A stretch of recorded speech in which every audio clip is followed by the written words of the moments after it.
call the special session of Finance and Management Committee meeting for Tuesday, July the 28th, 2026 to order. Secretary, we call it. Councilman Haynes. Here. Councilman Outlaw. Here. Councilman Chandler. Here. Councilman Sanders. Here. Vice Mayor Epley. Here. Councilman Reynolds. Here. Councilwoman Levine. Here. Councilman Perkins. Here. Any public comments? There's no public comments. We'll move right into the special session. The special session tonight is for further discussion on the city center project. I'm going to turn the meeting over to our city administrator, Mr. Travis, at this point. Get the lights. Yeah, I got them. While he's getting the lights, I want to thank everybody for coming tonight. We realize this is a big undertaking for the city, and we appreciate the diligence of the council to make sure this is what we want to do. After our last meeting, we asked for some questions. We received some questions. Ms. Lane has put together a PowerPoint. We're going to try to go through and address those questions that we got at the end of the session. I'll ask if there's any more questions, and we'll do those after if we can hold off that way. So we'll get started with the questions that we received from you guys. How do we borrow funds without increasing taxes? What does our future tax revenue look like? What's the expected annual cost of the new structure to operate? How will the city tackle the debt? How will the new building plug into the downtown area? And then we'll have floor plans and drawings and elevations. Saul and their team will take care of that part of it. So we'll start with how do we borrow funds without raising taxes? In the last 51 years, you can see city's been real good about not having tax increases. We've raised taxes 5 times in those last 51 years. We're currently at 71 cents. The green ones you see there are reappraisal years. So that's where we're at with our current tax rate, 71 cents. I showed you all this back at budget time. We took the 5 cities that were smaller than us and 5 cities that were larger than us in population, and we rated our tax rate against those cities. We ranked 4th lowest out of those 11. Sevierville, Goodlettsville, Noblesville were lower than us. Sevierville obviously operates a ton off of tourism money. Goodlettsville, Noblesville probably have a very large assessed value, which allows them to have a lower rate. What does our future tax revenue look like? We've got these commercial projects that are coming out of ground, ready to open or have already opened. We've got the Wawa, 4.4 million. That'll be going on the tax roll. Carl's Collision, that's a $3.5 million investment to the community. The Home 2 Suites was 18 million. The Switch Yard, that's going on downtown there across from our parking lot there on College. It's 2.2 million. The storage facility at the corner of Beasley and Cowan, that's 2.5 million. We added a ready mix plant for $1 million. TriStar Horizon has done $4.6 million just in renovations the last little bit here. Wayshawn is the factory that used to be known as Tennessee Pride. That's a company that's come in. They're doing $4.1 million of renovations to that plant to get it back going. And then the specialty electric project is estimated at $5 million. That's going to be right across the corner from us. So all those properties all that money will add to our annual tax rolls, so our property taxes. Forecasts show moderate growth, slow growth. We're not going to boom. It's just going to be a slow progression. A lot of times when we discuss sales tax, we say sales tax is flat. That doesn't mean that sales tax isn't growing. That just means that it's not growing 5, 6, 8% a month. It's a 2 to 3% increase over a 2 or 3 month, incline. There's some future projects that we know is going to be coming along too to be added to the tax roll. There's a 3 or 4 story building on the corner there at downtown Dickson on the other corner from our parking lot there beside Katie's Ice Cream. We've been meeting with several developers in the last 2 or 3 months about multiple projects up and down Highway 46, Highway 70. We've had people come in and talk about grocery stores. We've had people come in and talk about daycares. some retail space, some casual dining areas. So we feel like we're really close to getting another little growth in commercial, which will add property value and sales tax increases. There's another ready mix plant that's already been approved, industrial development. And our Canterbury site, as you know, in the industrial park, it's our last site there, but it has a lot of interest. We've got a LOI that we're reviewing right now. We'll be coming into the industrial board. Company looking to buy that. We've had the data centers. We're looking at the Canterbury site. We've got a local business here that wants to go there. So we see a lot of growth going in those areas.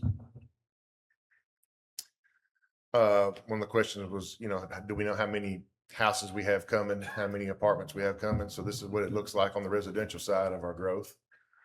You can see here, these are all projects that are either in construction or have been recently finished, coming out of the ground. You've got the Dickson Flats, it's a 198 unit apartment complex. Pennock Place is 220 units. Richton Court here on the corner of Cowan and Beasley, 98 townhomes. Iron Horse, that's off of West Grab Creek, that's 98 townhomes. The Bluffs at Willow Branch, it's 80 lots. That's on Barbecue Road. They started dirt work on that this week. Pence Place is in Pomona. They're at the corner of Old Columbia and Pomona Road, 46 lots. Hickory Cove, 26 lots. North Side, that's 46 lots. I believe 40 of those are already done and sold. We got 6 lots left.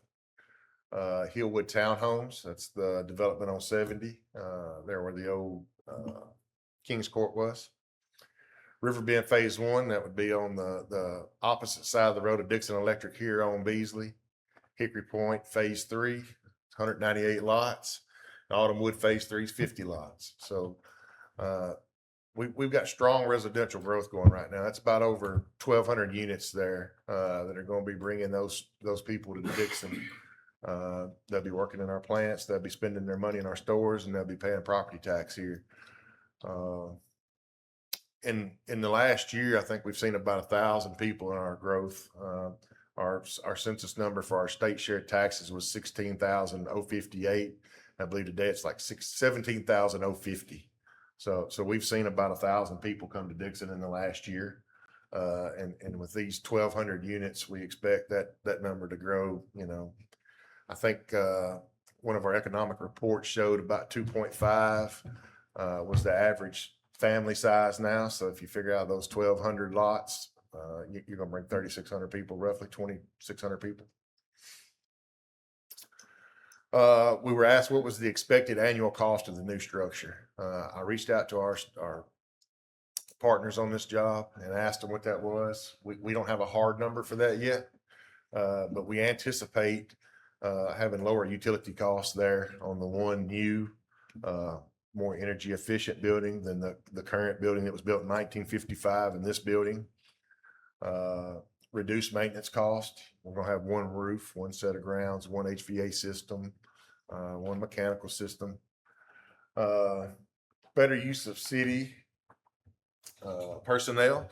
We'll all be utilizing the one space. We'll all be able to work together instead of right now.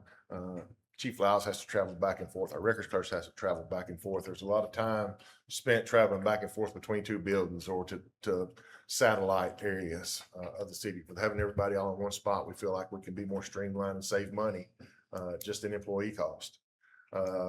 Avoid major future renovations with a new building. We wouldn't be looking at any renovations for hopefully a long time. We feel like this is a 100-year build, so that's what we're looking at. Insurance savings. Insuring one building, one spot. We feel like there'll be a savings versus the two buildings. Better utilization of space. You don't have the redundancy in hallways, restrooms, break rooms, all those areas that you have to heat, cool, and do things to. We'll be sharing instead of having two different sets of them. We'll be selling this building, putting this building back on the tax roll. That puts us all in one location. All the city offering improved resources for the citizens. They'll be able to come to the central location of downtown and come in and they can see the police department, they can see the tax lady, they can see the public works all in one spot instead of having to move around and go to different locations to talk to different people. If they need to see someone from the fire department, we'll have someone there. Our codes department's there. Our fire marshal's there. So we feel like just the improved streamlining of it helps save us some money.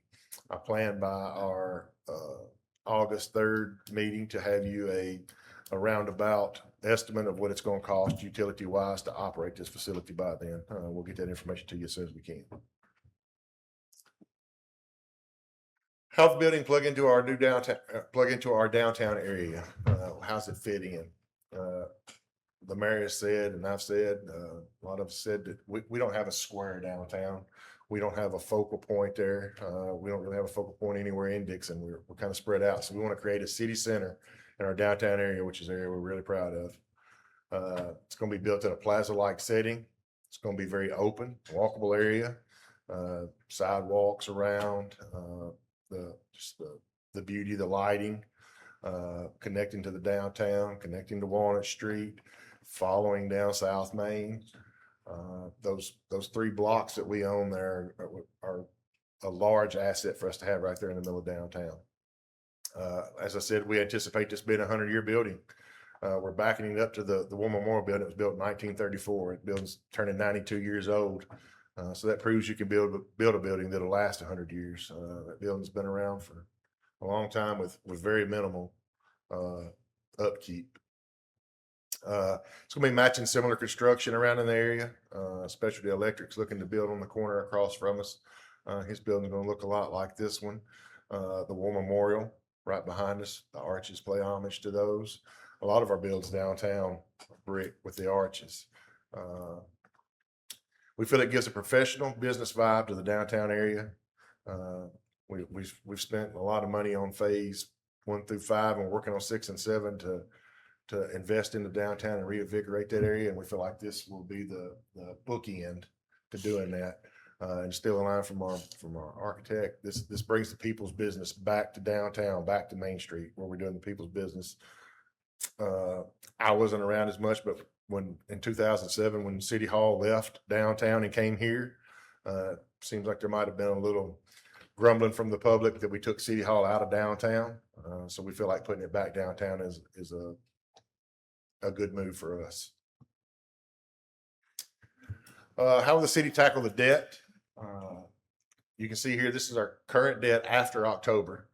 There's two loans we're going to pay off this fiscal year. We're going to pay those off in October, so that'll leave these 6. That's a total indebtedness of $9,267,083.51. So that's where we're at today in indebtedness.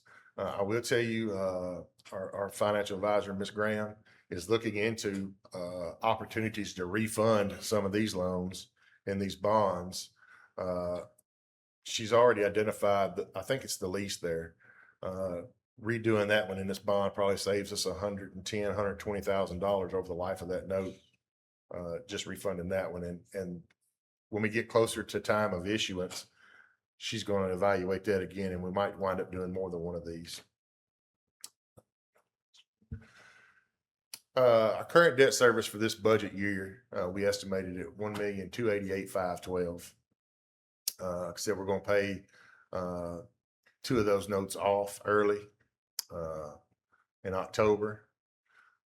If we took on the city center project, if we can approve this, if the council feels the need to move forward with it, we will. We expect that to be about a $2,300,000 a year add. That would make the current debt service in the next fiscal year, in this fiscal year, $3,588,512. Our budgeted revenues for this year is $33,292,000 and some change. The debt service at $3,588,512 would come in around 10.8% of our budget revenue. That includes the old debt and the $40 million. Our guaranteed maximum price, $38.7 million. As we talked about in the last meeting, that $38.7 million is what Hoare Construction has agreed it's going to cost to build this building. Barring any changes from this council, that's what it'll cost us. No more than that. It could be less than that. We've carried allowances on a lot of things. There's some contingencies in things that could bring the price in lower than that. The Hoare team will bid all of these phases of the construction all disciplines will have bids done with local contractors. They've met with over 120, I think, so far to get the best bid for us here in our city. So that would be our maximum expenditure. So to tackle the debt, to answer the question, in this last fiscal year budget, 25-26, that we finished up June 30th, we, out of that budget, unbudgeted expenditures, we spent $450,000 to purchase the White House. We've spent $1.7 million with SAW on all three projects. That's the design for the aquatic center, the fire hall, and this project. And we're going to pay off the 2 loans. But just showing that 1.7 and that 450 is 2.1 that we spent last year that we didn't account for.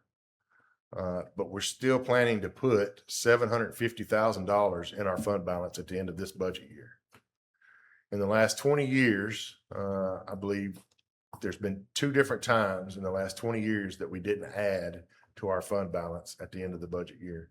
One of those was to fund our TCRS liability. That was a little over $3 million. And then when we did that, they told us it would take 7-8 years for us to recoup that. And I believe we recouped that savings in 3.5-4 years. So it was a wise investment to do that. The other one was we spent around $1.7 million to upgrade to LED street lights throughout the city.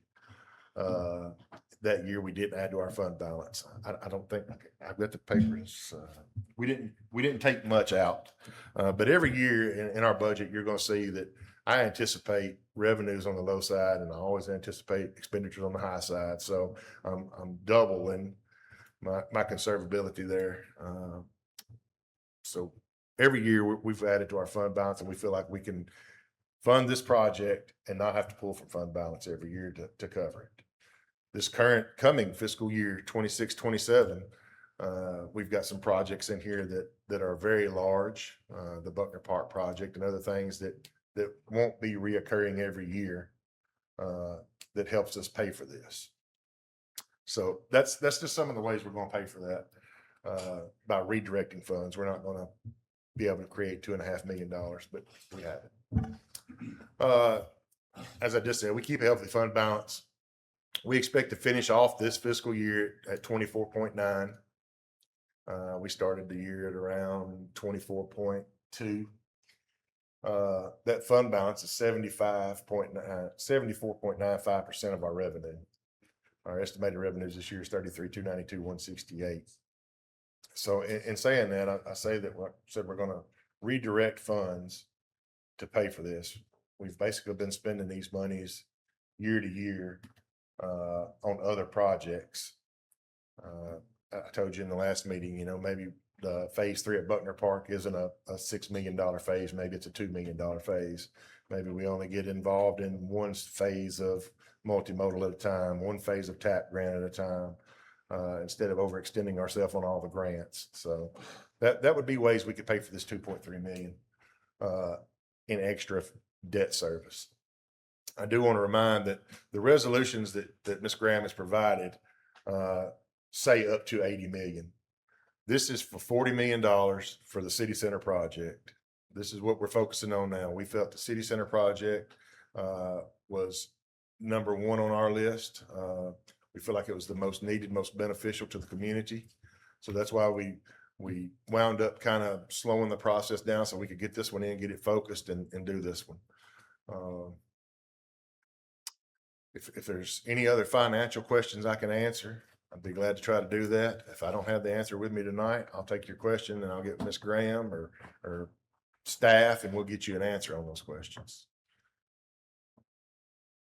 Mr. Travis, remind us what the state recommends our fund balance percentage be. 25% of your annual budget. So at 33,292,000, we would come in at 8.2, 8.3. Is that right?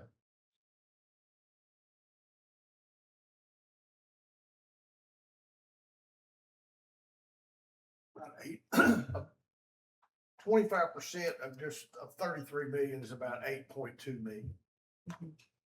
and we're 3 times that. Yeah, we're three times. The comptroller doesn't have a set standard for debt ratio.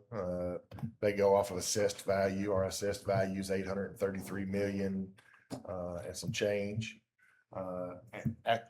If we finish this up and we did borrow the 80 million with our existing debt, we would be somewhere around the 83, 84, which comes in at like 9.8%, which is under their 10.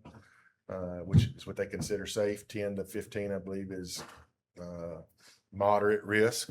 More than that, the comptroller don't like you to have. So we would still be within the comptroller's guidelines. It's not a set in stone figure, but that's what they recommend. Why did they do it on assessed value? Because in being a general obligation bond, if for some reason we couldn't pay the note, the owners of the bonds come in and say, we're raising taxes to this amount of money to fund the bond repay. So basically, they're just doing it on the assessed value is our quote. Basically our collateral. Yeah, gotcha. Our ability to tax that collateral. Right. And you say, what was those percentages again? You say we're safe? 10 is what the comptroller likes you to be. And if we borrowed all the 80, we would be at All what? in, we'd be at 9.8. So even if we borrowed all on today's budget, on today's, without the baked in performance we have coming out of the ground, which we Right. don't know what those numbers really are. Right. We Those numbers we showed you, we feel are really close to. But we don't know what kind of revenue they'll actually bring in though.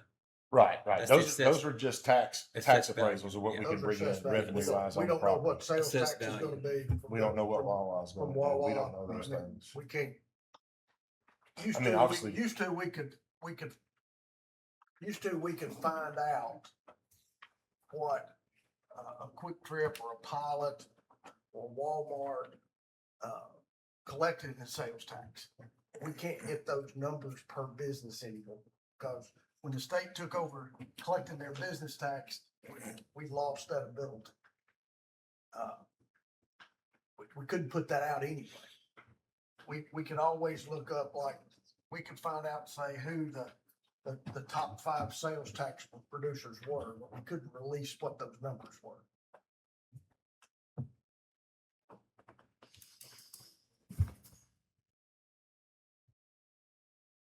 Well, let's just say that number was $40 million in assessed value. We can probably find $1 million of property tax on assessment. Some of it's blended commercial and residential. They're taxed differently. By the time you figure the commercial, the residential, the personal property, Mhm. the business tax, the hotel motel, because there was an $18 million hotel. And Yeah, you get that yeah, hotel they went to motel. it. Time you figure all those, I don't see it being out of the way that it generates an extra million in just Yeah. taxes. And like I said, then you look at the Wawa, the Mhm. money they're going to bring in sales tax wise.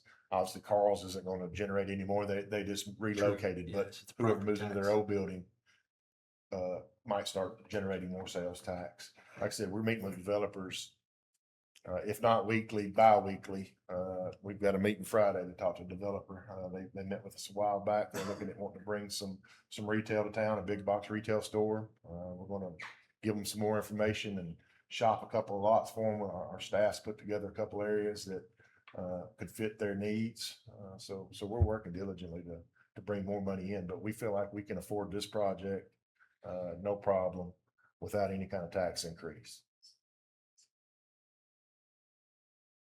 And like I said, I wanted to go back to these resolutions say up to 80 million. We're asking for 40 million to get this project going. We would have the jurisdiction to go ahead and issue the other 35 or 40 after this without approval, but we would come back to this council with a guaranteed maximum price of what the next project would be, and what the next issue of bond would be, and all those, the same presentation you've seen here, you will see again on the next issue. We do not intend to borrow the full 80 million without coming back to you guys for any more input. So I know it's worded that way, and that's to make the bond, the resolutions a little more free, so we can use some of this money to, if we wanted to pay ourselves back for the design cost on fire hall, we can. Well, the way I read it, you can get the bond, but you can't spend it until the council spends it. That's correct. No, we can Well, spend, we once could the get bond the is money. issued, We we'll be could. spending the Yeah, money. but you got the bond, but you can't spend it No, until. once the guaranteed maximum price is approved and the I'm money not is talking issued. about that. I'm talking about the over the 40 million. Right, Correct. we would not, we're issuing 40 million and we would not go get Mm-hmm. any more money without coming back to this council. So I think that was some of the confusion. You would have to approve Correct. the fire hall project, Mhm. and you would have to approve the aquatic center project for us to go get more of that bond money. Correct. It's above my limit. My limit's only 25,000. It's above my limit. Correct. Yeah. The resolutions are written kind of freely, so we have some opportunity to do other things with those. Like I said, we could refund some notes. We could do some other things that we feel are beneficial at this time before we're issuing the next series. Especially if we see a trend in the market going down and we can stretch this money and get into a June or July issue of next year, and the interest rates are falling off still. So, once they settle this Middle East thing and everything, the stock market calms down, our rates might start to drop a little bit and we could get better rates. So we might be able to use this money to get us through until we see brighter days.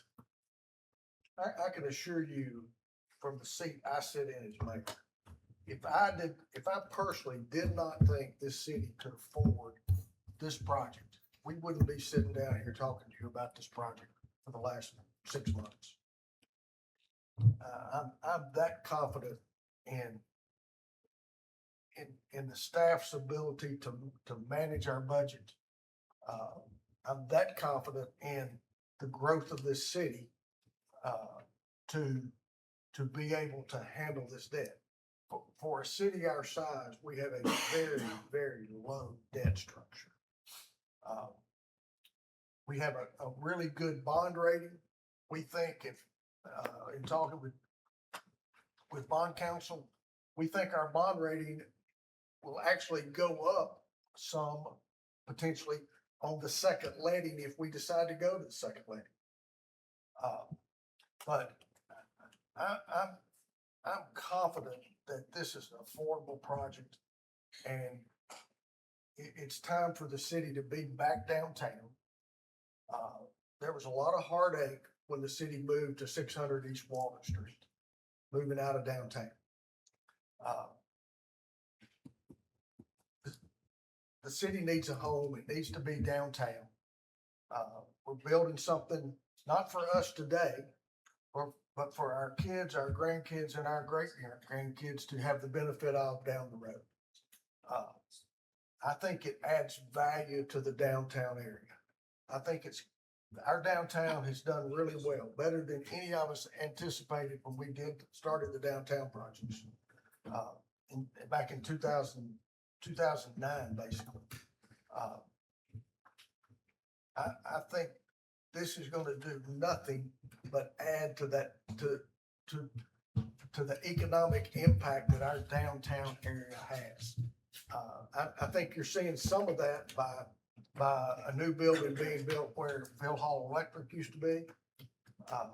That's a substantial investment in our downtown.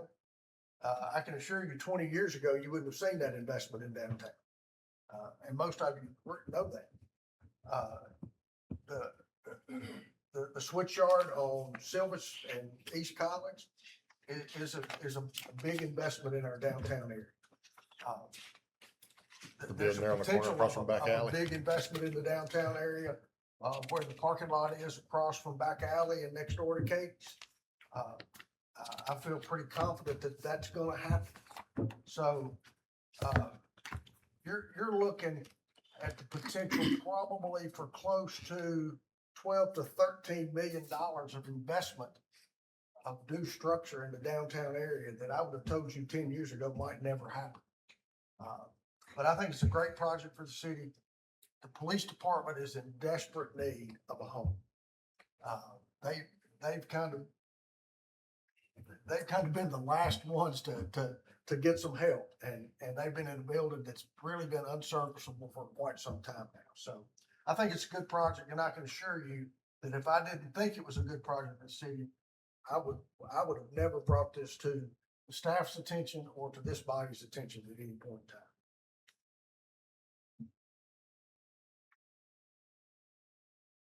There was another question about one of the resolutions had a 10.5 year, no later than 10.5 year call. And when Ms. Graham was here, she referenced an 8 year call. That's determined in the underwriting of it. In section 8 of this resolution, it gives us the ability to call out what we want our call to be. And we're going to shoot for 8 years.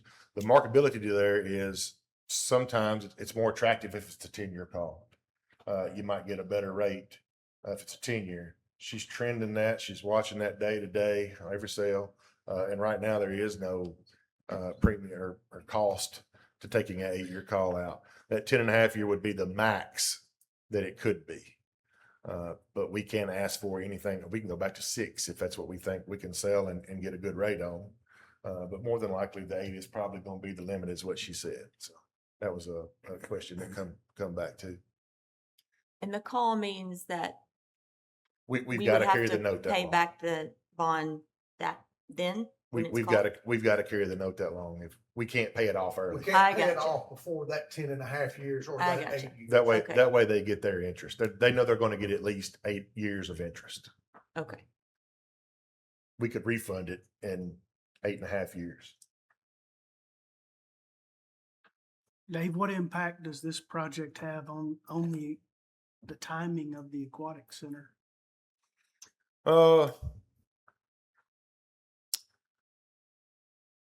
We're waiting on some clarification on some things about the aquatic center, and the design team's been on hold.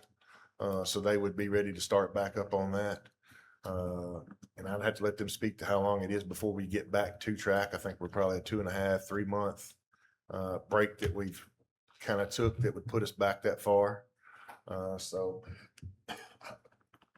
I might let Neil and Eric speak on that a little more during their part of it. In terms of the delay, as soon as we get the go ahead, we're about 3.5 months away from issuing, full design documents on that project. It's just a matter of sorting out these last little pieces of due diligence that we're working on now. In terms of this, the two are decoupled. We could advance, if you told us to go tonight on both, we would continue and they would advance. That 3 months would start tonight. So it does not, if that's what you're asking, it does not affect the development of it from the design side at least.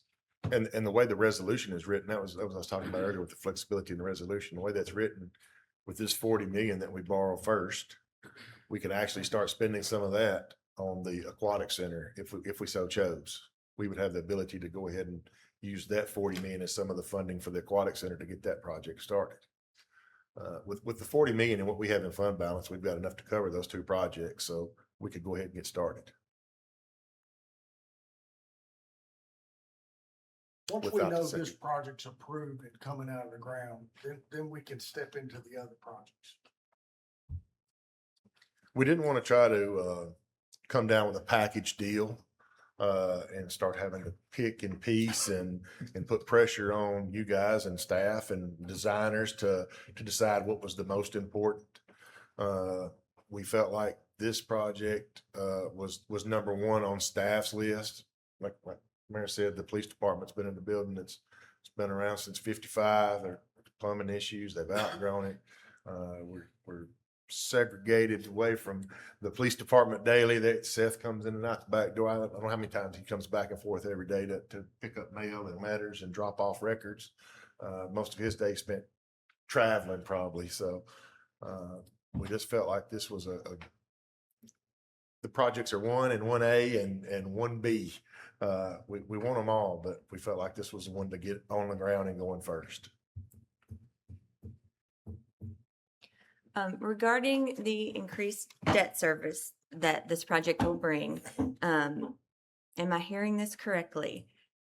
We have hopeful anticipation that increased tax revenue will cover much of it. And if possible, we would dip into the fund balance before we raise taxes.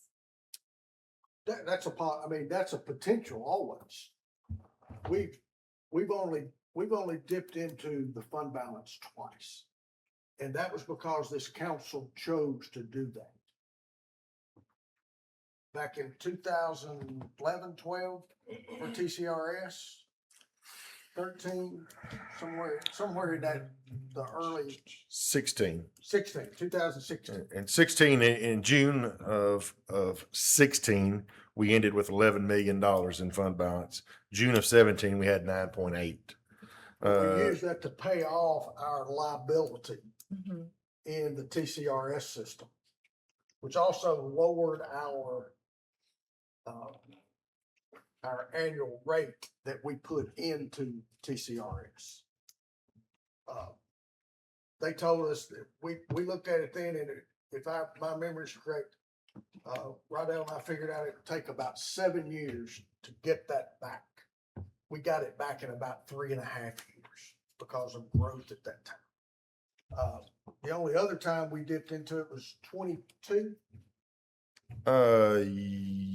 Yes. 22, the council voted to spend about 1.8 million dollars to upgrade all the street lights to LED at one time. And pay off our liability on the old lights that we owed on. Right. And we paid off the liability on the old lights. And that was another thing, you know, and like I said, in this budget year, we did that 450,000. We spent 1.7 on design.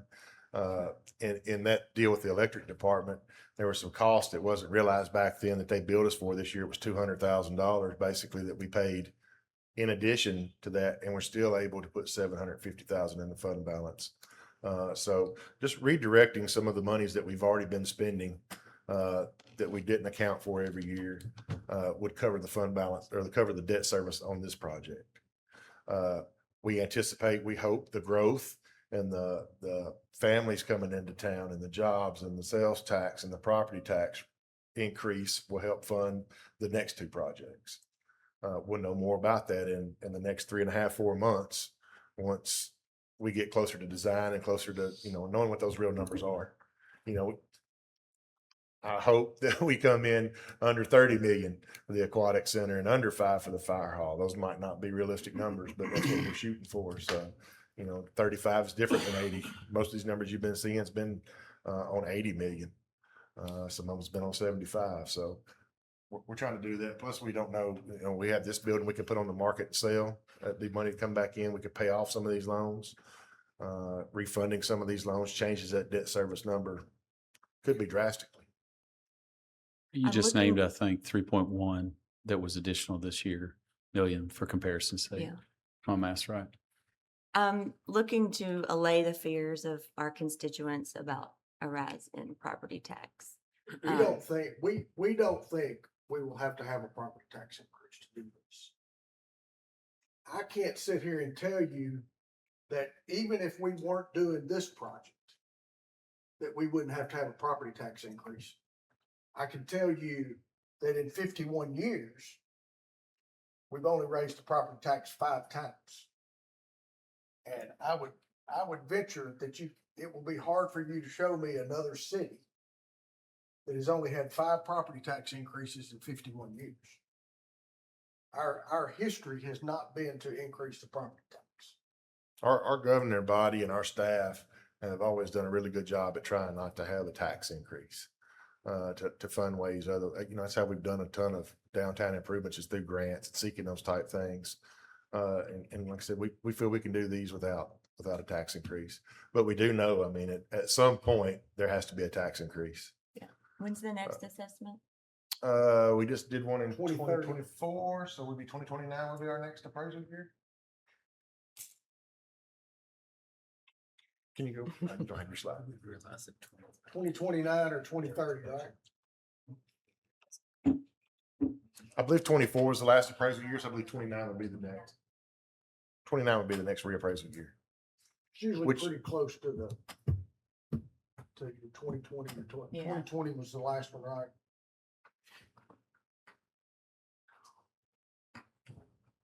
Or 2024 was the last one. It's every 5 years now, right? Yes. Dave, But you I mean, mentioned we some do of know these- that everything goes up, cost of labor goes up. You know, we showed you that, sales tax, we're projected moderately to go up 2.5%, 3%. It could climb as much as 6, according to what comes in as far as new retail. When you get retail, just because we get a new grocery store, don't mean our sales tax increase is gonna be that much, because the people that are shopping in our stores now are gonna go somewhere else. But when you bring in things that we don't have in Dickson currently, sporting goods stores or those type things, that's when you'll see a big spike in increase in sales tax. You know, we get some casual dining that we don't have locally now. That would be a big spike. And like I said, our team's working hard to get some of those things here to prepare for this debt. But we feel even if we didn't have those things, we could afford this without a tax increase.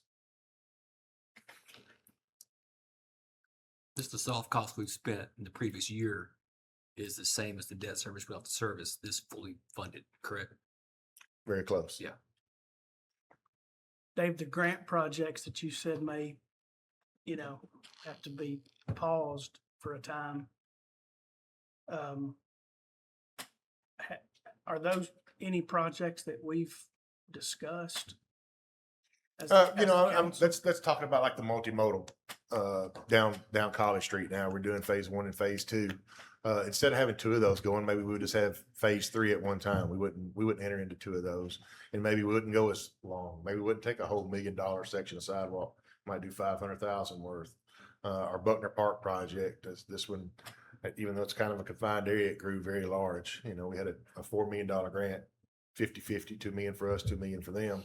Well, we're 5.6 roughly in cost on that thing now. So we're going to spend 3.6, which is budgeted in this year's budget, on that project. So maybe we would say, all right, we're going to shrink this down and we're going to put a limit on this.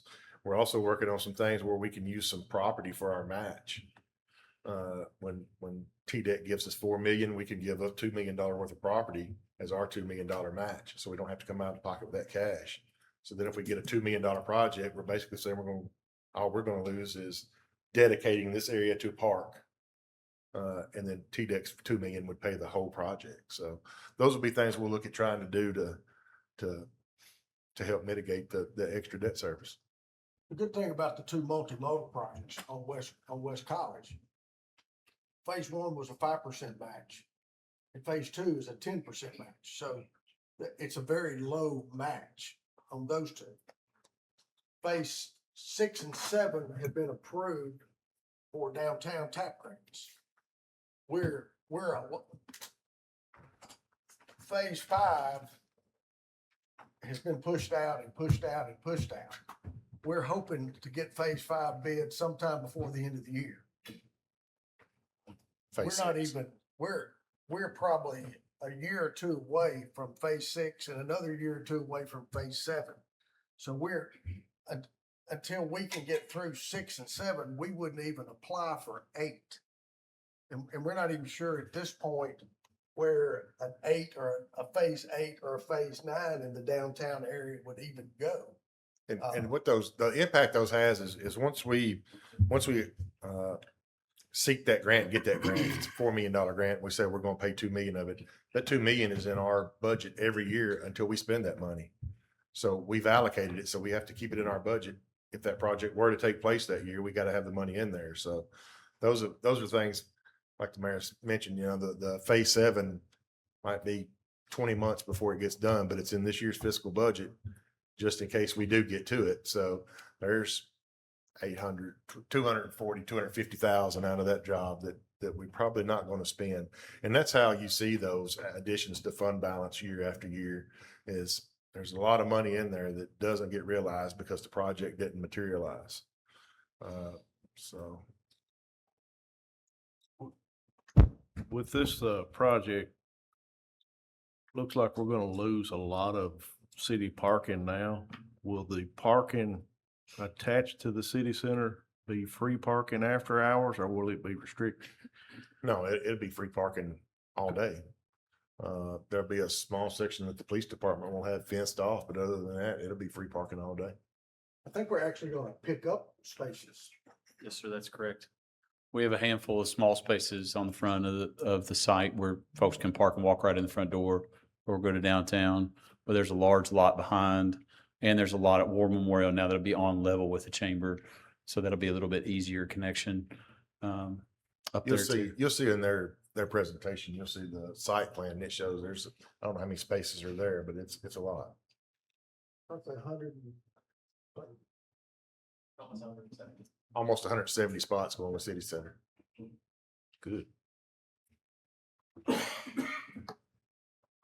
Ready to move forward to Neil's Any other questions over the financial part of it? I'll let Neil. I have one more question. Yeah. Are there any other, speaking of Buckner Park and that project about to get started, are there any other projects or parks or infrastructure that we will not be able to maybe focus on as we're funding this and building this? Is there any concern about some of the existing services? Are we going to be able to keep up with paving as we've? We don't plan to Done. neglect anything. We do plan to tighten the waistband up on some of those things. We spent $1 million on paving for quite a few years, and we dropped it back to 750, and we've dropped it back to 500. We feel like we can keep pace. So we're not going to neglect our other projects. Like I said, we just have to bite them off in a little smaller pieces. The good thing with paving is we've spent so much money on it over the last 10 years that we're really caught up in our paving process right now. So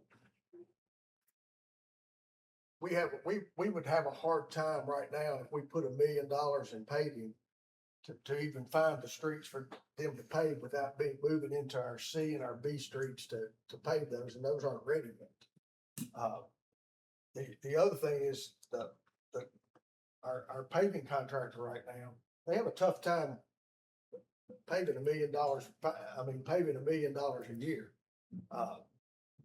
So we feel real good from a paving standpoint of where we are with our roads inside the city limits. And like I said, we feel like at Buckner Park, we could keep that project going, especially if we keep getting the grants.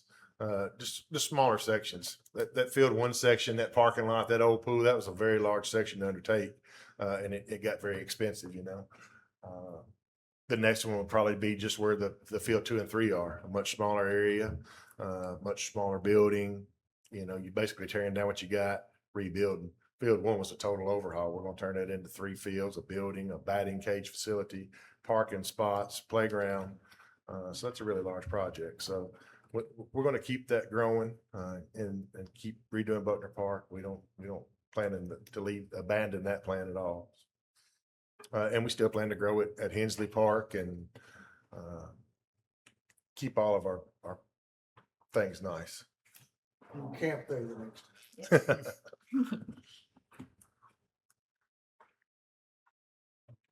Anything else? If If not, you I'll have turn any it over. questions here between now and Monday, just reach out. We will find the answer. And if you sooner the better, sooner you can let me know, we can get the staff, myself, Swain, Ms. Graham, the guys, we'll jump on it and try to get you an answer back and let you know. But if not, I'm gonna turn it over to Neil and his group. They're gonna show you what we intend to build with the money. Thank you. Hey, good evening. I know many of you've met Eric Hawkins with our office before, but he's been working on this diligently, and we've re-rendered any of the views you all have seen for this presentation today, so they're fully up to date with where things stand today. And we're going to walk you through the whole building. So please, we'll run through and we'll leave some time for questions if you'd like to see anything. At the end, we're happy to look at anything specifically. You're going to see a handful of images. We have floor plans and elevations, both. And then we have some three-dimensional work we'll show you at the very end. We have construction documents available if you want to get down in the weeds on any detail or anything else you have questions about. We're happy to go as far as you'd like us to go. So. Well, good evening, Mayor. Good evening, council members. Appreciate the opportunity to be here and talk about our work. Really appreciate you taking up time on a summer evening to come and show your interest in this project and ask questions about this project. And our team is really excited to share updates with you this evening. What we've tried to do since we met last week is to go through and find other opportunities to show you more spaces, to show you more of the plans, and to provide more clarity into what the design is intended to be. So ever since we started working with the city of Dickson, we've been inspired by the historic building stock of downtown, of course, the beautiful War Memorial, and we have tried to think about City Center in its location at the south side of Main Street as a continuation and as an extension of downtown. Eric, Yes, sir. pull your mic up to you some. No, up, closer to you. All right. Is this better? There we go. All right. So the material quality of the buildings, the craftsmanship, all of the architectural detailing that we see in the brick corbelling in downtown buildings and certainly in the War Memorial, we have tried to find modern ways to bring this into the city center. And at the beginning of the project, the mayor had a really inspiring comment to us as a team to be vintage on the outside and modern on the inside. And we've tried to capture that spirit architecturally. And we've tried to be really thoughtful and prudent with the way that we've been stewards of the resources that you are potentially voting on next week. So we've, as you know, we've got 2 flanking brick wings. On the left, you have the City Hall side. It's a 2-story building. It's about 30 feet tall. You see War Memorial off to the left up the hill. In the center, you have the main lobby and then the council chambers, which extends beyond that. To the right, you have a 3-story police building, but the basement is mostly subterranean. We'll walk through that here in a second. And then thinking about ways, as Dave mentioned earlier, that we can provide a meeting space, a plaza space, a really civic focused space for the city of Dickson. So as we get through some of these renderings, you'll see some of the thoughts that we have, but not only thinking about the hardscape here, but thinking about the park-like setting that you already have in place, moving up towards War Memorial. How can we reinvigorate that? How can we celebrate that even more? And so we're very conscious of the fact that this building in some ways stops the connectivity between Main Street. And so we've tried to provide really natural paths and parkways to connect between council chambers and War Memorial and City Hall back to the other side of Main Street, which was equally important. One note about how we work and what you're seeing here is that we model this in 3 dimensions in a computer. There is what we call post-production on these, like to help us get plants and trees and sky and thing in here. But what you're looking at, the base of this is the building. This is what's in the construction documents. So just to, as you go around, keep that in mind, like the detailing and things are things we've modeled 3-dimensionally to put in the construction documents. They just happen to show up in these images as well.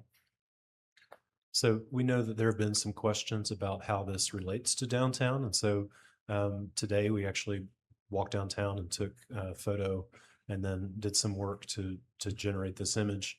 But this is standing at the base of South Main as you meet Walnut. There is a lot of topography, as you know. Main Street, if you back up towards the north, you're rising in elevation.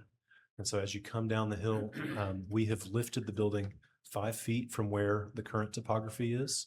So now the plaza is about a foot above where the intersection of Walnut and Main currently sits. So the building sits higher in the proposal than where the grade is today. We have redistributed that earth across the site to make it a really pleasant experience as much as we can, and to help these buildings fit in. We've got a lot of topography from the east side of War Memorial all the way down to Charlotte. As you guys know, you see it every day. And we're trying to use the building as an instrument to help us mitigate a lot of that stuff. So as Dave talked about last week, and as you heard from Hoare last week from Jerry, we have introduced perimeter sidewalks around the block. We have introduced pathways to connect through. So you see where City Center is labeled right there. That's the City Hall side that we spoke about. In between there and War Memorial, there are a series of sidewalks and plazas and paths that connect uh, back to the main thoroughfare of Walnut. And then on the left, you see the police piece. Mr. Chandler, you asked about parking. You see the multiple parking space that we've provided here. On the right, next to War Memorial, that's a dedicated Chamber of Commerce parking, and that's at grade with the basement of the chamber. So we've tried to improve the accessibility there. And then a series of parking lots that terrace down the hill and are working with the existing grade, culminating in the enclosed police lot that you see at the left. We have a series of architectural elevations. These are taken directly from our construction document set. At the top, you see the north elevation, the rendering that we were just looking at. The middle elevation is from the south. And so as you'll see, as we move around the building, we have always considered this a four-sided building. And so the north elevation that faces downtown is just as important as the south elevation that faces the rest of South Main. Similarly, what faces War Memorial, of course, is an incredibly important elevation. Then what faces west is as well, where you start to see the three-story volume at the bottom left.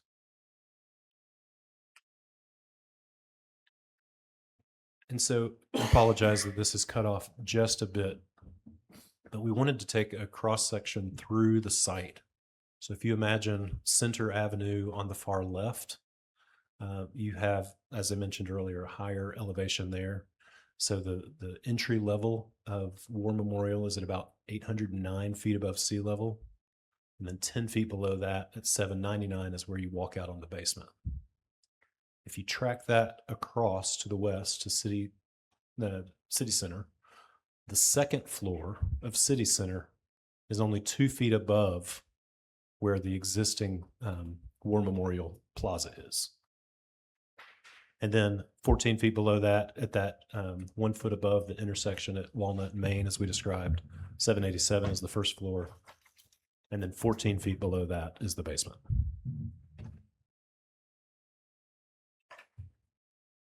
So we'll talk briefly about the floor plans. I don't want to get too caught up in the minutia in this overview, but if you have questions about any specifics of the floor plan, we can always come back to this.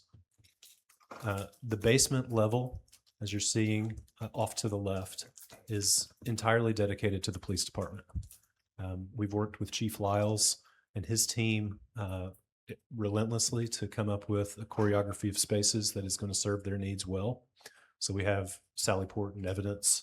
We have an emergency operations center in case there's a storm event or some crisis event that public officials need to gather. That's a protected space adjacent to dispatch at the top.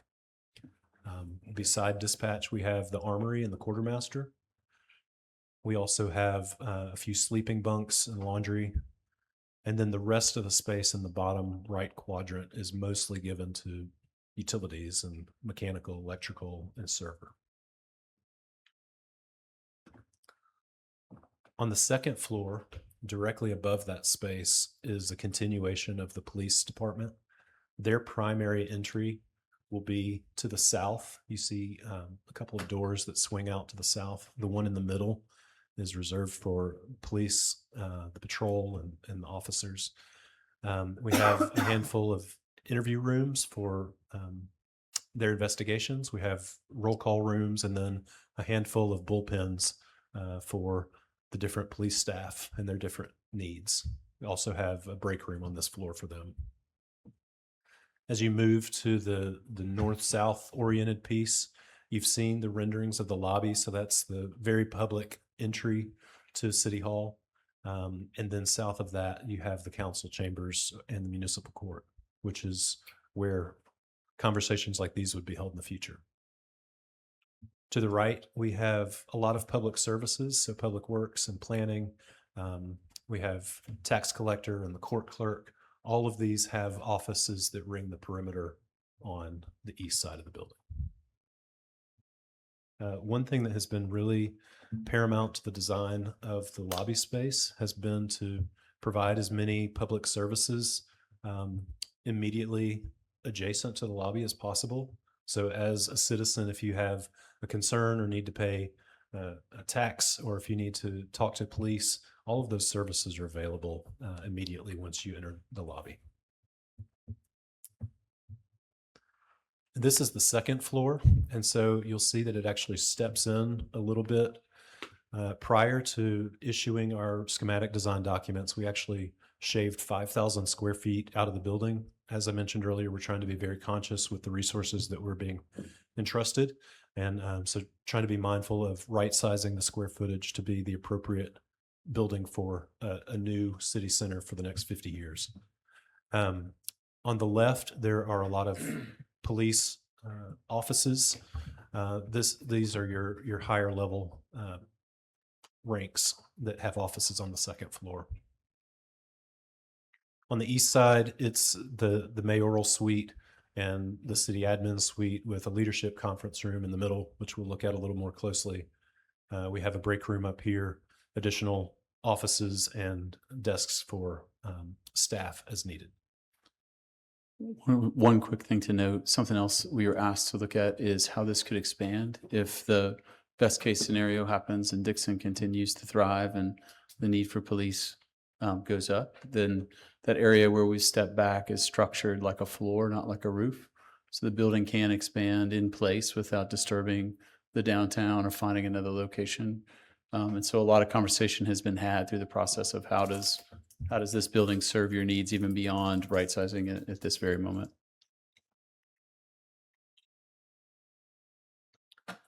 And so some of these images you have seen already, so I won't spend too much time on these. But you can see how this plaza and how this lobby space could be activated at night. You could host events inside there. You could host events on the plaza that become annual community celebrations that just create a new level of community in downtown. As we mentioned, the backside has just as prominent of an elevation. You see the War Memorial up the hill with the limestone clad council chambers. The lobby that you've seen. Council chambers, the volume is similar in size as this. We have room for just over 100 seats in the council chambers, in addition to council members and recorders and mayor's desks. But this would be a light-filled space that continues the language of the exposed wood. This is the leadership conference room, which faces Walnut.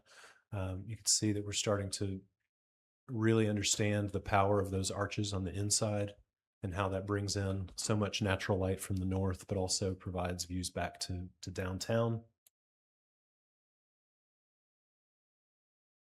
This is the police offices that we talked about on the second floor. So a lot of opportunity for modern glazing on the interior to bring in natural light deep into the space. But we understand that there are privacy concerns, and there's a lot of different mechanisms that we can use to provide privacy while still harvesting the daylighting that's so desirable.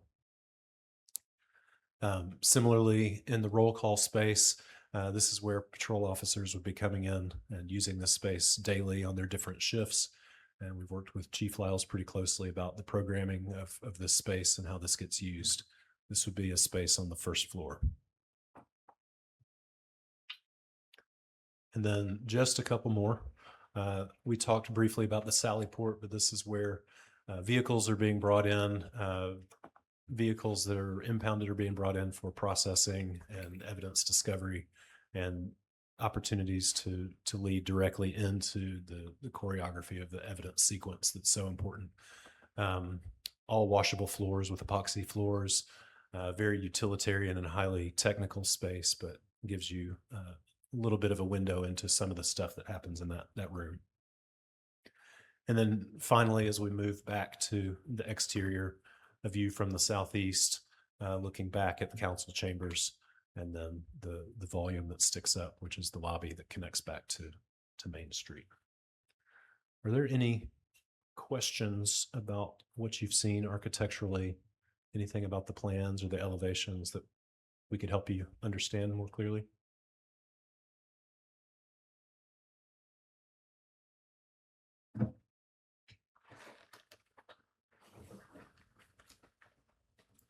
Crickets. And so, Well, maybe just one, it's not too important, just while I've got you here in the room. yes, sir. The connection between the War Memorial Building, I noticed there was some elevation change, nothing, not as dramatic as I thought it would be, but actual from, how will I enter from the two with the plaza in front? Is there steps going down, I'm assuming? Yes, sir. There's steps.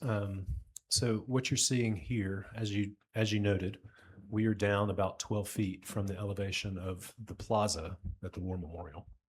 So there is an entry at that second arched bay to the left. That's a vestibule entry for council members, for staff of City Hall. And then what's just off screen is a retaining wall that's 12 feet tall, Gotcha. series of steps that lead up to that plaza. But then as you move around, there are also accessible paths that make their way back down to Chestnut. And then from the backside of the War Memorial Building with those steps, cascade down, hit the plaza, come down, steps, and entry to the building will be from here to here, correct? Well, this is the staff entry. So this is on grade. Back entry or whatever, you want, the front entry, there's no side entry to the building. There is a side entry to the building. I'll go back and I can show you that here again in a 3D. This bottom right image, do you see those steps that are stepping up? At the far left, there's a one-story arch at the far left. That's actually an entry at the same level as War Memorial. Gotcha. I say the same level. Cooper's going to slap my hand. It's 2 feet above, but it's stretched out far enough, and with a gradual grade, it's going to feel south like is where they're retaining wall. The fully retaining accessible wall path again. between the two that Correct. Coop has handled. Very cool. So they're literally physically connected. yes, sir. Awesome. And with that stepping, is that accessible? Is that going to be kind of an amphitheater seating kind of thing? How's that going to be handled with the landscaping? Yeah, that's a great question. So we actually have the advantage of length. And so even though we are traversing quite a lot of grade there, as you know, we're able to sort of obliquely traverse the hill through a path, a winding path that connects directly up to War Memorial Plaza. And then there's an accessible sidewalk that ramps down to Chestnut, or the stairs, as you've noticed, that get you down to that lower parking lot.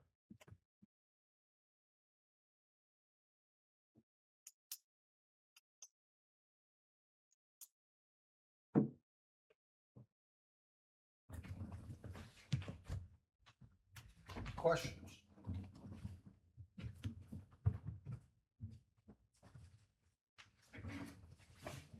Thank you, guys.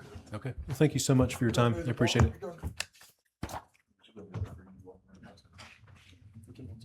Want to do the 3D? Yes, sir, we can. So this is what you've been seeing, as I mentioned before, is our renderings that come out of the model and go through post-production. We're going to show you all a live render. We're going to walk around the building. Hopefully it'll answer some more of your questions about context and path. Just know that these, while they show proportion and material correctly, they aren't at the same level. So everything's not with full people and rendered exactly as the materials that would be in that space, as you would have just seen in rendering. So many of these are what we would call white boxed spaces. And so you might see in a window and it doesn't have finishes on the walls. It doesn't have the carpet you just saw. And outside, we're going to be mostly outside on the blocks that this affects. But similarly, while we do have a handful of buildings that are modeled sort of as a mass, as we would call it, like a big old rectangle that shows roughly their height and dimension, we're not going to have all the windows and everything, and it doesn't stretch through the whole downtown. We've been trying to keep this, while outside of what we would normally keep up to date for reference, since it's so important that this get contextualized in downtown. So just know that with these caveats that it's not meant to be a one-to-one representation of every finish in the building or on the outside. So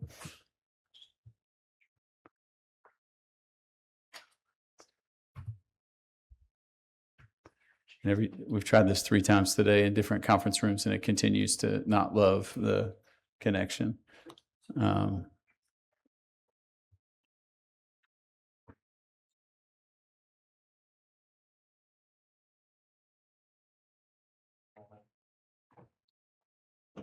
Well, I apologize. I don't know if we'll be able to show this to you tonight.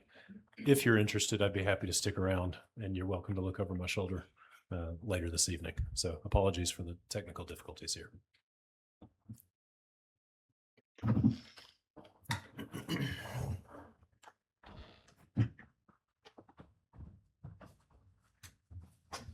Any other questions on the building or the site plan or any of that? Is there any questions for Mr. Young's team with HORR about the way the guaranteed maximum price works or any of that discussion? I know at the last meeting, we had some discussion about the utilities, and I will say I met with utilities this week and did clarify what the utilities are going to be responsible for, what we're going to be responsible for. Gas department's moving their utilities. Water authority is doing a cost share with the city. They're going to supply materials, pipe, manholes, possibly some backfill in some areas. They're going to be making improvements to their system while they're in that area. So we're going to work together on all those utilities. Electric department's moved the majority of theirs already that had to be moved. We're not completely thrilled with the way the lines run down Walnut. That's still to be decided if that gets moved. That would be very expensive. We hadn't had that. We've entered that conversation with the electric department, but we hadn't come to a conclusion on that one yet. So that's one to still be had. But that's not anything that would stop the project for moving forward. So anything that's been in conflict has been discussed, and we're all in agreement of how we're going to move forward with those. But if anyone wanted to discuss the construction part, Mr. Young and his team's here to talk about that as well.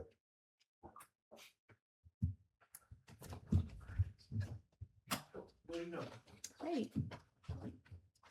So now we are going to get to take a walk around.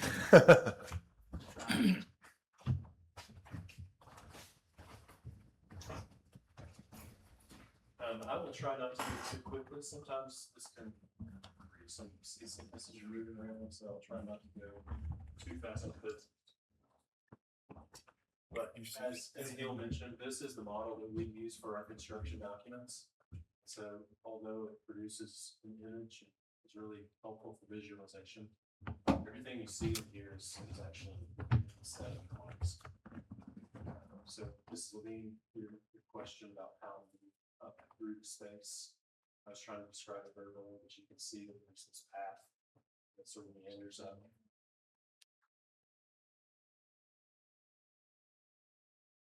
Towards War Memorial. The War Memorial sitting up on the hill. Looking back at the city center. Looking back across the street to Standard Electric building. Beyond.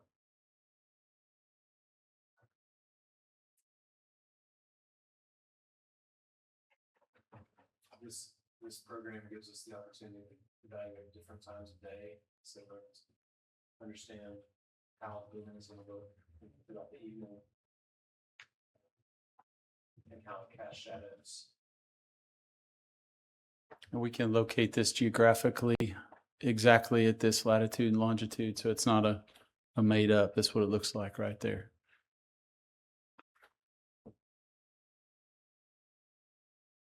Oh, excuse me. I told you that. You can see right here, this is the connection to the second level.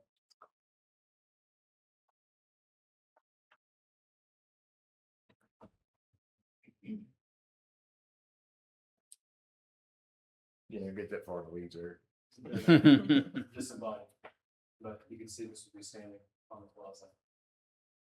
Relationship back to the second story.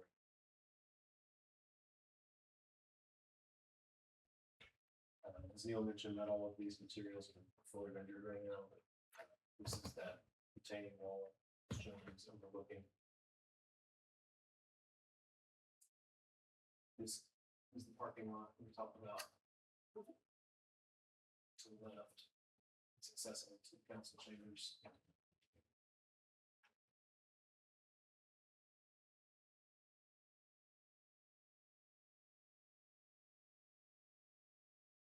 So pretty great views from War Memorial looking back over into City Hall.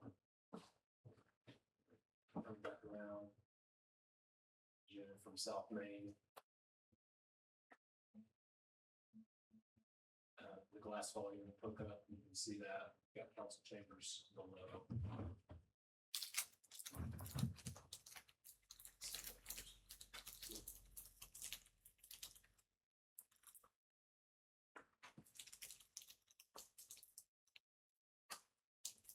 And then you see that step back in the police we talked about on the left.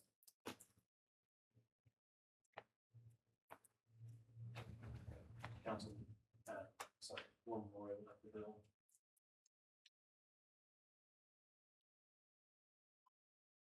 We've pulled the mechanical and stuff that you would see on, oftentimes see on office buildings off that roof, because we are aware that it's visible from elsewhere in downtown and from War Memorial. As I mentioned, most of the basement is hidden, so really only the salad board is exposed on the west side.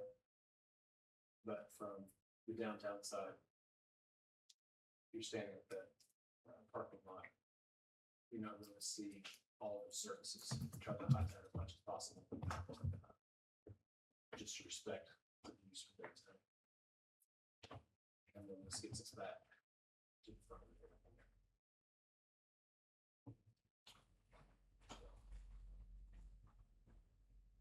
Is that helpful to help navigate this contextually and how we're thinking about all this? Very.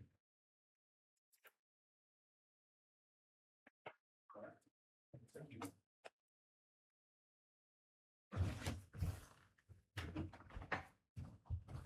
Anything anybody else wants to discuss while we're here tonight?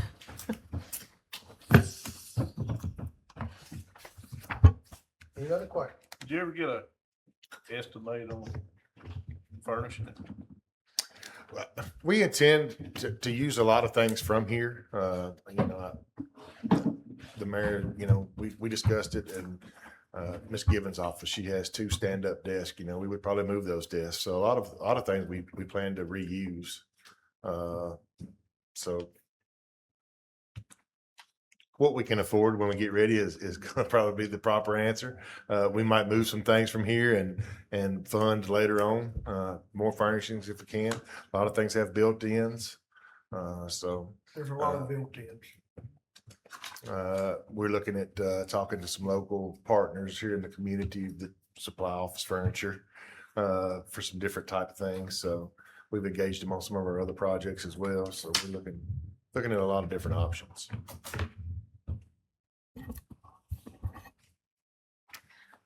I think I brought this up before, but I don't know how to word this exactly.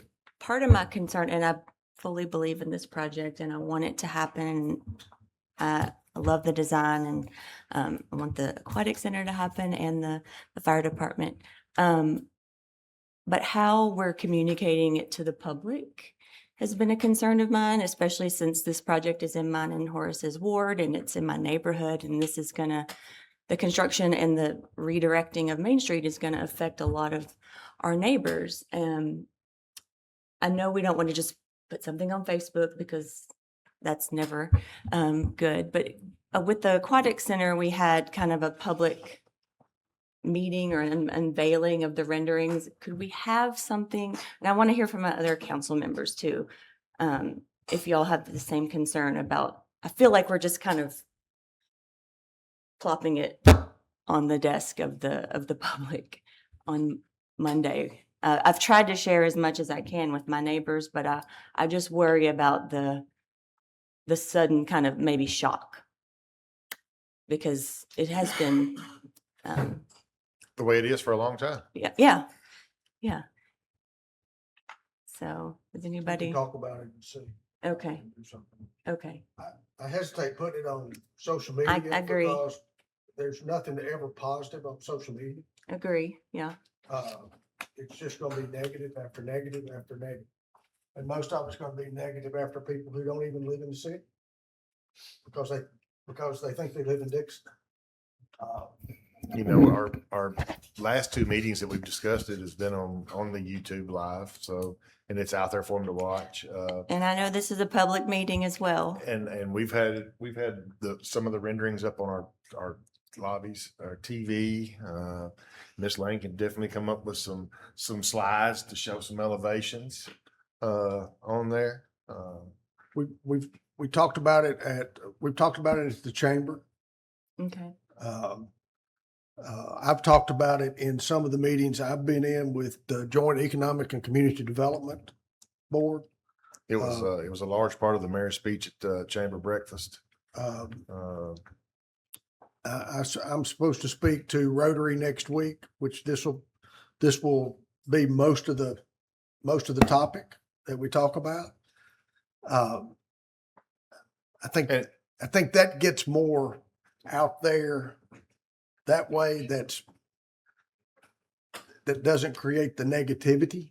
Not to say that we're being hesitant, but we've also still been, this is a living and growing, like they said, as of today, they were working on that walk around tour you just had. So this is the first time we've seen that too. Our staff is handling the civil plans in-house. So, you know, all that money that we've saved there and all that, and Mr. Morris and Mr. Stock, I think, are going to release civil plans tonight at 11:59. I think's their deadline. So Mr. Young can get to work. So those plans have still been changing. So we didn't want to put a whole lot out there and say, this is what we're going to do, and then not do that. I understand, yeah. So that is some of the hold up and just blasting it out there. Right. I mean, there's probably been more put out about this than there hasn't been about phase 2 at Buckner Park. We talk about phase 2 at Buckner Park, but we really haven't, put anything out there like we have with this and the aquatic center. I mean, we can talk about it and see, if there's anything else. I mean, unfortunately, if this had been 20 years ago, the Dickson Herald and the Dickson Free Press and would have been here doing stories on it every meeting. Unfortunately, we don't get much press in the local media. And Mr. Forte and I have talked about it many, many times on Power Lunch when I'm there. Mhm. So it's out there. We've talked about it at the chamber board meetings. But the other thing, until this body decides to do the project, it's hard to put much more than that out there too. Mhm. And the process will be next Monday night, we take a vote. If it passes, if that resolution passes, there'll be 20 days that the public has a chance to file a petition to have a referendum to vote on whether this goes forward or not. So they have 20 days after next Monday night to, if they have concerns, to raise that concern and get a petition up and put it to a referendum if that's what the public chooses to do. So, and usually we have our meetings on Monday, and Ms. Lane tries to put together a summary that we'll have out on our social media, and it'll be on our YouTube probably by Wednesday or Thursday. So they'll have some time to voice their concerns at that time. Other questions? All right. Thank you. Thank you very much. Thanks, guys. All right, we'll adjourn.